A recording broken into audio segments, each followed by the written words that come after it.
खामोश रात की तह में मेरा दिल तन्हा जागता रहा।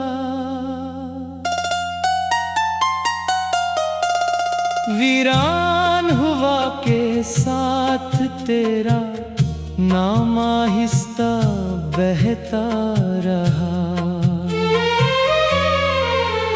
हर सांस में एक अधूरा ख्वाब सा लगता रहा।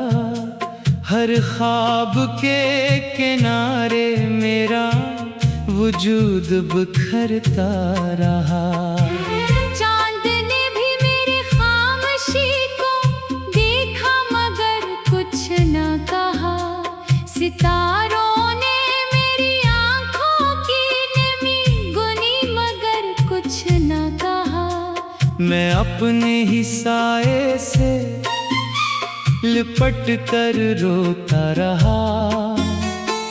वक्त मेरे जख्मों पर गर्द बिछाता रहा। तेरी याद की बारिश मसलसल दिल पर बरसती रही। मेरे अंदर की ज़मीन खामोशी से डूबती रही। हर रास्ता तेरे कदमों की सदा ढूंढता रहा। हर मोड़ मेरी उम्मीद को वापस मोड़ता रहा। मैंने हंसी के चेहरे पर दर्द का पर्दा ओढ़ लिया। मैंने आंसुओं को लफ्जों में छुपा लिया। फिर भी हर मसरा तेरा नाम पुकारता रहा। फिर भी हर लम्हा मेरा दिल हारता रहा। जो वादे कभी बहार की खुशबू लगते थे आज वही वादे खिज़ां की राख लगते थे। मैंने टूटे हुए ख्वाब समेटे। मैंने बुझते हुए चिराग संभाले। लेकिन किस्मत की हवा सब कुछ ले गई। सिर्फ तन्हाई मेरे पास रह गई। मेरी दुआओं के दरवाजे खामोश रहे। मेरे सवालों के जवाब बे आवाज रहे। मैं आईने में खुद को पहचान न सका। मैं अपनी ही नजर में ठहर न सका। तेरी मुस्कुराहट का अक्स अब भी जिंदा है। मेरे दिल का हर कोना फिर भी शर्मिंदा है कि मैं तुझे भुला ना सका। कि मैं खुद को बचा न सका। बारिश की बूंदें मेरी पलकों से मिलती रही। यादों की नदियां खामोशी में चलती रही। हर सुबह बेरंग उठी। हर शाम बेनूर ढली। मेरी रूह ने तेरी आहट को पुकारा। मगर लौट कर सिर्फ सुनाटा आया दोबारा। मैंने दिल की किताब बंद कर दी। मगर हर सफ़हा तेरा नाम दोहराता रहा। हर हर्फ में एक आ छुपी रही। हर आम एक उम्र गुजरती रही। जो रास्ते तेरे साथ रोशन थे आज वही रास्ते धुंध में गुम थे। मैं चलता रहा। मैं गिरता रहा। मैं संभलने की कोशिश करता रहा। मगर अंदर से टूटता रहा। हवा ने मेरी दास्तान दरख्तों को सुनाई। पत्तों ने खामोश सरगोशी में गहराई। दरिया किनारे बैठ कर मैंने खुद से बात की। अपनी ही आवाज ने मुझे अजनबी कहा। मेरा साया भी मुझसे दूर होता गया। मेरा यकीन भी मुझसे रूठता गया। तेरी याद की खुशबू हर तरफ फैली रही, मेरी उम्मीद खामोशी में पिघलती रही। एक चिराग दिल में जलता रहा, एक अंधेरा इसको न गलता रहा। मैंने रातों को सुबह समझ लिया, मैंने खामोशी को दुआ समझ लिया। लेकिन कोई मौजज़ा न हुआ, कोई रास्ता रोशन न हवा। सिर्फ वक्त गुजरता रहा, सिर्फ दिल बखरता रहा। मेरे लफ्ज़ रेत पर लिखी दुआ बन गए। हवा चली और सब मिटा गई, मैं फिर भी वही खड़ा रहा जहाँ आखिरी बार तेरा साया मिला था। इस मकाम पर अब सिर्फ खामोशी रहती है, और खामोशी मेरी हमसफर बनती है। हर धड़कन एक सवाल करती है, हर सांस एक फरियाद बनती है। काश कभी तू पलट कर देखता, काश कभी मेरा हाल भी बढ़ता। मैंने दर्द को अपना लिबास बना लिया, हमको अपना आसरा बना लिया। अब खुशी का नाम भी अजनबी लगता है। हर हंसता चेहरा धुंधला लगता है। मैंने खुद को जमाने से छुपा लिया, अपने दिल को तन्हाई में घुसा लिया। तेरी आवाज की पास गश्त अब भी बाकी है, मेरी जिंदगी की आखिर रोशनी भी बाकी है। मगर वो रोशनी कमजोर है, वो उम्मीद बहुत दूर है। हर लम्हा मुझसे कुछ छीन लेता है। हर दिन मेरा बेख्वाब दफन करता है। मैं कब्र जैसी खामोश रातों में रहता हूँ, यादों की राख से दिल बहलाता हूँ। कभी हवा तेरा नाम लाती है, कभी बारिश तेरी खुशबू सुनाती है। फिर दिल पे इख्तियार रोने लगता है, फिर वक्त भी थम सा जाता है। मैंने किस्मत से शिकायत नहीं की, मैंने मोहब्बत से नफरत न की।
रात की तह में मेरा दिल तन्हा जागता रहा। वीरान हुआ के साथ तेरा नाम आहिस्ता बहता रहा। हर सांस में एक अधूरा ख्वाब सा लगता रहा। हर ख्वाब के किनारे मेरा वजूद बिखरता रहा। चांद ने भी मेरी खामोशी को देखा मगर कुछ न कहा। सितारों ने मेरी आंखों की नमी गुनी मगर कुछ न कहा। मैं अपने ही साए से लिपट कर रोता रहा। वक्त मेरे जख्मों पर गर्द बिछाता रहा। तेरी याद की बारिश मसलसल दिल पर बरसती रही। मेरे अंदर की जमीन खामोशी से डूबती रही। हर रास्ता तेरे कदमों की सदा ढूंढता रहा। हर मोड़ मेरी उम्मीद को वापस मोड़ता रहा। मैंने हंसी के चेहरे पर दर्द का पर्दा ओढ़ लिया। मैंने आंसुओं को लफ्जों में छुपा लिया। फिर भी हर मसरा तेरा नाम पुकारता रहा। फिर भी हर लम्हा मेरा दिल हारता रहा। जो वादे कभी बहार की खुशबू लगते थे, आज वही वादे खिज़ां की राख लगते थे। मैंने टूटे हुए ख्वाब समेटे, मैंने बुझते हुए चिराग संभाले। लेकिन किस्मत की हवा सब कुछ ले गई। सिर्फ तन्हाई मेरे पास रह गई। मेरी दुआओं के दरवाजे खामोश रहे, मेरे सवालों के जवाब बे आवाज रहे। मैं आईने में खुद को पहचान न सका। मैं अपनी ही नजर में ठहर न सका। तेरी मुस्कुराहट का अक्स अब भी जिंदा है। मेरे दिल का हर कोना फिर भी शर्मिंदा है कि मैं तुझे भुला ना सका। कि मैं खुद को बचा न सका। बारिश की बूंदें मेरी पलकों से मिलती रही। यादों की नदियां खामोशी में चलती रही। हर सुबह बेरंग उठी, हर शाम बेनूर ढली। मेरी रूह ने तेरी आहट को पुकारा। मगर लौट कर सिर्फ सुनाटा आया दोबारा। मैंने दिल की किताब बंद कर दी। मगर हर सफहा तेरा नाम दोहराता रहा। हर हर्फ में एक आ छुपी रही। हर आम एक उम्र गुजरती रही। जो रास्ते तेरे साथ रोशन थे, आज वही रास्ते धुंध में गुम थे। मैं चलता रहा, मैं गिरता रहा, मैं संभलने की कोशिश करता रहा, मगर अंदर से टूटता रहा। हवा ने मेरी दास्तान दरख्तों को सुनाई। पत्तों ने खामोश सरगोशी में गहराई। दरिया किनारे बैठ कर मैंने खुद से बात की। अपनी ही आवाज ने मुझे अजनबी कहा। मेरा साया भी मुझसे दूर होता गया। मेरा यकीन भी मुझसे रूठता गया। तेरी याद की खुशबू हर तरफ फैली रही, मेरी उम्मीद खामोशी में पिघलती रही। एक चिराग दिल में जलता रहा, एक अंधेरा इसको न गलता रहा। मैंने रातों को सुबह समझ लिया, मैंने खामोशी को दुआ समझ लिया। लेकिन कोई मौजज़ा न हुआ, कोई रास्ता रोशन न हवा। सिर्फ वक्त गुजरता रहा, सिर्फ दिल बखरता रहा। मेरे लफ्ज़ रेत पर लिखी दुआ बन गए। हवा चली और सब मिटा गई, मैं फिर भी वही खड़ा रहा जहाँ आखिरी बार तेरा साया मिला था। इस मकाम पर अब सिर्फ खामोशी रहती है, और खामोशी मेरी हमसफर बनती है। हर धड़कन एक सवाल करती है, हर सांस एक फरियाद बनती है। काश कभी तू पलट कर देखता, काश कभी मेरा हाल भी बढ़ता। मैंने दर्द को अपना लिबास बना लिया, हमको अपना आसरा बना लिया। अब खुशी का नाम भी अजनबी लगता है। हर हंसता चेहरा धुंधला लगता है। मैंने खुद को जमाने से छुपा लिया, अपने दिल को तन्हाई में घुसा लिया। तेरी आवाज की पास गश्त अब भी बाकी है, मेरी जिंदगी की आखिर रोशनी भी बाकी है। मगर वो रोशनी कमजोर है, वो उम्मीद बहुत दूर है। हर लम्हा मुझसे कुछ छीन लेता है। हर दिन मेरा बेख्वाब दफन करता है। मैं कब्र जैसी खामोश रातों में रहता हूँ, यादों की राख से दिल बहलाता हूँ। कभी हवा तेरा नाम लाती है, कभी बारिश तेरी खुशबू सुनाती है। फिर दिल पे इख्तियार रोने लगता है, फिर वक्त भी थम सा जाता है। मैंने किस्मत से शिकायत नहीं की, मैंने मोहब्बत से नफरत न की।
खामोश रात की तह में मेरा दिल तन्हा जागता रहा। वीरान हुआ के साथ तेरा नाम आहिस्ता बहता रहा। हर सांस में एक अधूरा ख्वाब सा लगता रहा। हर ख्वाब के किनारे मेरा वजूद बिखरता रहा। चांद ने भी मेरी खामोशी को देखा मगर कुछ न कहा। सितारों ने मेरी आंखों की नमी गुनी मगर कुछ न कहा। मैं अपने ही साए से लिपट कर रोता रहा। वक्त मेरे जख्मों पर गर्द बिछाता रहा। तेरी याद की बारिश मसलसल दिल पर बरसती रही। मेरे अंदर की जमीन खामोशी से डूबती रही। हर रास्ता तेरे कदमों की सदा ढूंढता रहा। हर मोड़ मेरी उम्मीद को वापस मोड़ता रहा। मैंने हंसी के चेहरे पर दर्द का पर्दा ओढ़ लिया। मैंने आंसुओं को लफ्जों में छुपा लिया। फिर भी हर मसरा तेरा नाम पुकारता रहा। फिर भी हर लम्हा मेरा दिल हारता रहा। जो वादे कभी बहार की खुशबू लगते थे आज वही वादे खिज़ां की राख लगते थे। मैंने टूटे हुए ख्वाब समेटे। मैंने बुझते हुए चिराग संभाले। लेकिन किस्मत की हवा सब कुछ ले गई। सिर्फ तन्हाई मेरे पास रह गई। मेरी दुआओं के दरवाजे खामोश रहे। मेरे सवालों के जवाब बे आवाज रहे। मैं आईने में खुद को पहचान न सका। मैं अपनी ही नजर में ठहर न सका। तेरी मुस्कुराहट का अक्स अब भी जिंदा है। मेरे दिल का हर कोना फिर भी शर्मिंदा है कि मैं तुझे भुला ना सका। कि मैं खुद को बचा न सका। बारिश की बूंदें मेरी पलकों से मिलती रही। यादों की नदियां खामोशी में चलती रही। हर सुबह बेरंग उठी। हर शाम बेनूर ढली। मेरी रूह ने तेरी आहट को पुकारा। मगर लौट कर सिर्फ सुनाटा आया दोबारा। मैंने दिल की किताब बंद कर दी। मगर हर सफहा तेरा नाम दोहराता रहा। हर हर्फ में